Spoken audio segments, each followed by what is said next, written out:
On this day, October 16, 2025, the turquoise waters of the southern Caribbean Sea have become the backdrop for a serious international standoff.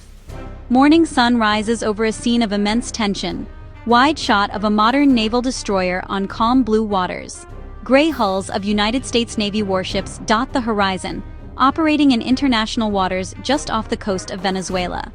This is not a routine patrol. It is a calculated display of military presence that has sent shockwaves through the region, captured the attention of world leaders. Rapidly escalating events have turned a political dispute into a military flashpoint. Every movement, every radio communication, every public statement is now scrutinized for signs of intent as the world holds its breath. The current crisis did not materialize overnight. October 12, 2025. Intelligence reports first sounded the alarm. Venezuela was increasing naval patrols around key offshore oil platforms. The U.S. deemed those patrols aggressive and interfering with international shipping lanes. Washington issued a stern warning, demanding Venezuela cease these activities and respect maritime law. Venezuela flatly denied the accusations, citing operations within territorial waters and its exclusive economic zone. By October 13, diplomatic rhetoric intensified. The U.S. announced it was repositioning naval assets to the region. The first official confirmation a military response was being prepared.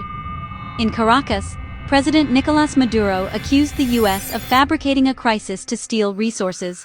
October 14th, the first tangible military movements. USS Farragut led a carrier strike group toward the southern Caribbean. Warnings were issued and refused, setting the stage for today's tense standoff. From the perspective of the United States, this naval deployment is necessary and measured. Officials argue the goal is stability in a critically important region. The Caribbean is a major artery for global trade, cargo ships and oil tankers. Any disruption carries significant economic consequences for the U.S. and partners. The White House frames the action as defense of international law and global norms. Washington contends Caracas makes excessive maritime claims inconsistent with UNCLOS. Freedom of navigation operations challenge such claims and keep sea lanes open. Beyond law and commerce, there is a geopolitical message of resolve and regional leadership. Presence signals capability and will to protect U.S. interests. Domestic politics also shape the posture. Projecting strength can rally support. A calibrated move to deter, reassure allies, manage perceptions, while avoiding a shooting war. For the Venezuelan government, U.S. warships near its coast are an existential threat. Caracas calls it the latest chapter of American interventionism. They see intimidation by overwhelming military power. Patrols, they say, are defensive, protecting platforms and fighting smuggling. American presence is framed as a violation of sovereignty and a provocation. Leaders call for unity and defiance against what they call Yankee imperialism. Rhetoric rallies the public and shifts focus from hyperinflation, shortages, and crumbling infrastructure. The standoff, cast as national survival, helps consolidate power. Caracas rejects the U.S. legal view, arguing security zones protect critical assets. Oil is the lifeblood. Enhanced perimeters are, in their view, justified. Venezuela leans on strategic ties with Russia and China for diplomatic and material backing. Internationalizing the dispute raises the stakes and may deter direct attack. This reliance on powerful friends turns a bilateral standoff into a complex, unpredictable global issue. The United States Navy brings overwhelming technological and numerical superiority. The centerpiece is the Arleigh Burke-class guided missile destroyer, versatile and powerful. Equipped with the Aegis combat system, among the world's most advanced air and missile defenses. Capable of tracking and engaging hundreds of targets simultaneously. Tomahawk cruise missiles, Standard missiles, ASROC, a formidable arsenal. Cruisers and littoral combat ships round out a flexible task force. Power projected across air, sea, and land domains. A layered offense and defense. An unparalleled ISR network. Satellites, P-8 Poseidon patrol aircraft, unmanned drones. Information dominance lets commanders anticipate threats and maintain initiative. Assets are positioned effectively, surprises reduced, responses swift and precise. In contrast, the Venezuelan Navy is smaller and focused on coastal defense. Its most capable ships, Mariscal Sucre-class frigates from the 1980s, limited modernization. Armed with anti-ship missiles and naval cannons, yet outmatched technologically. OPVs and fast attack craft are effective near shore, but vulnerable against U.S. destroyers. Submarine force? Limited. Readiness in question. Credible deterrence: Su-30 jets and coastal anti-ship batteries. But any radar lock or missile queue risks immediate retaliation from Aegis-equipped ships. While the warships face off at sea, consequences are already felt on shore. Ordinary civilians, especially along Venezuela's coast, feel the strain. Local fishing communities, dependent on daily access to the sea, are afraid to launch. Waters fished for generations have become a militarized zone, income and food disrupted.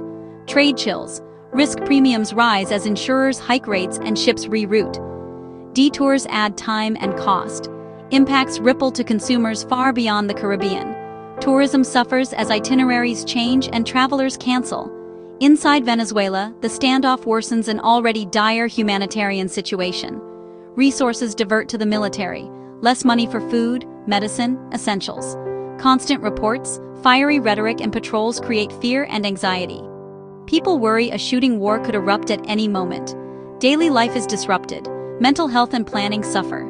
The human cost is measured not just in dollars but in peace of mind. In a standoff like this, the greatest danger is miscalculation. When adversaries operate close, incidents are more likely. Human error, technical faults, or an aggressive maneuver can be misread as hostile. A patrol boat closing or an overflight near airspace. One move can trigger another. Lack of reliable communication channels compounds risk. A radar lock might be surveillance, or a prelude to attack. Decisions in seconds, with incomplete information, tempt preemption. Resolve can be underestimated. Pride and ideology can drive escalation. Third parties may provide intelligence, hardware, or diplomatic cover. A bilateral crisis could quickly morph into a great power confrontation. There are practical steps to pull back from the brink. First, open direct lines. A military-to-military deconfliction hotline. Real-time clarification of movements and intentions prevents accidents. Quiet diplomacy in a neutral location to agree on mutual de-escalation. Phased, verifiable pullbacks and a clear buffer zone between forces. Introduce neutral observers to monitor and verify compliance. Codify rules of engagement and unplanned encounter protocols. Predictable, professional frameworks reduce daily risk and keep the peace. As of today, October 16, 2025, the Caribbean remains a flashpoint of global concern. We traced this crisis from aggressive patrol reports on October 12 to today's tense standoff offshore. The U.S. cites law and stability. Venezuela sees a grave threat to sovereignty. Watch rhetoric for a shift to measured tones. Assigned diplomacy is prioritized. Monitor physical posture. Pullback signal intent to de-escalate.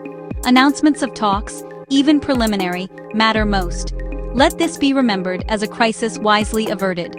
A return to stability. Waters as a conduit for trade and tranquility, not a stage for brinkmanship.